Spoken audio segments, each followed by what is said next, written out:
CPR-ის, ანუ გულის მასაჟის და ხელოვნური სუნთქვის დაწყებამდე აუცილებლად ვამოწმებთ ადამიანის სუნთქავს თუ არა.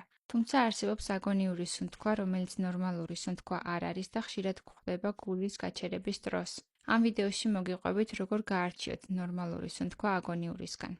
ზედა ვიდეოში ისრებით მონიშნულ ადგილას დააკვირდით, ეს არის ნორმალური სუნთქვა.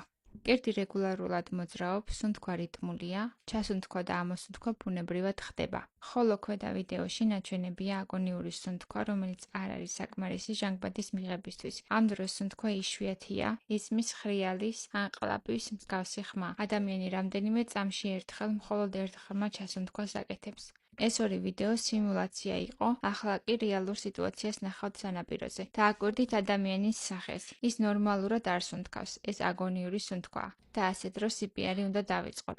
ამ ვიდეოში CPR-ის გარდა იყენებენ იმ მოწყობილობასაც, რომლის ახსნასაც შეგვირდით, მას შემდეგ ვიდეოში განვიხილავ. ასეთ შემთხვევაში იცოდეთ, რომ ადამიანი ნორმალურად არ სუნთქავს და უნდა დაიწყოთ CPR, ანუ გულის კომპრესიები და ხელოვნური სუნთქვა, რომელიც წინა ვიდეოში განვიხილეთ.